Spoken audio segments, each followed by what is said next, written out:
প্রকৃতি যেন এক রহস্যময় শিল্পী। এর প্রতিটা ফুল, প্রতিটি পাতা আর ক্যানভাস। এই ক্যানভাসে রঙের খেলা শুধু সৌন্দর্যের জন্য নয়, বিজ্ঞানকেও আকর্ষণীয় করে তোলে। আজ আমরা এই বেগুনি বর্ণের পিটুনিয়া ফুলের রঙে লুকিয়ে থাকা এমনই এক বিজ্ঞান চর্চার গল্প বলবো। এই বেগুনি পিটুনিয়া ফুলে রয়েছে অ্যান্থোসায়ানিন। এটি এমন একটি পিগমেন্ট যা অ্যাসিডিক পরিবেশে এক রং দেখায় আর ক্ষারীয় পরিবেশে অন্য রং। চলো দেখে নিই প্রকৃতি থেকে পাওয়া এই রঙের গল্প। প্রথমেই পিটুনিয়া ফুল থেকে তার নির্যাস বের করে নেওয়ার জন্য চুলায় 4 থেকে 5 মিনিট তাপ দিতে হবে।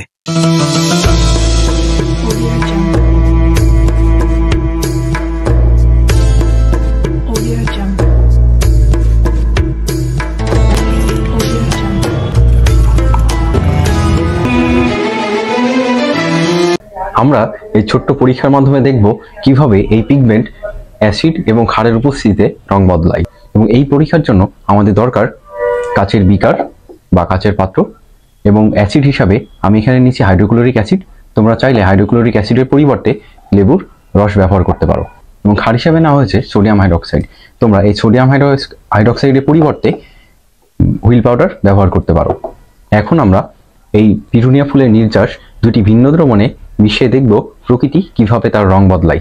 চলো প্রথমে আমরা অ্যাসিড দ্রবণে এই পিটুনিয়া ফুলের নির্যাস ঢেলে দেখি কি রূপ বর্ণ পরিবর্তন করে।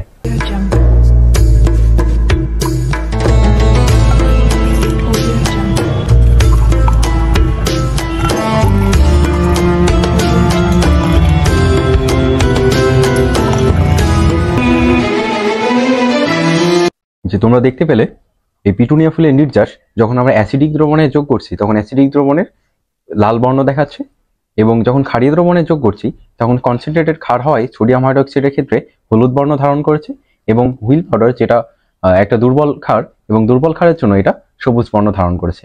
তো প্রকৃতি এইভাবেই তার রং বদলায়।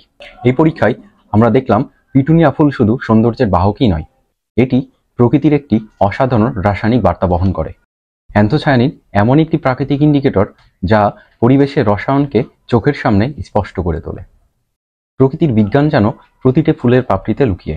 পিটুনিয়া ফুলের সাহায্যে আমাদের এই রঙিন ভ্রমণ কেমন লাগলো জানাতে ভুলবেন না। আরও এমন নতুন কিছুর জন্য আমাদের সাথেই থাকুন। ধন্যবাদ।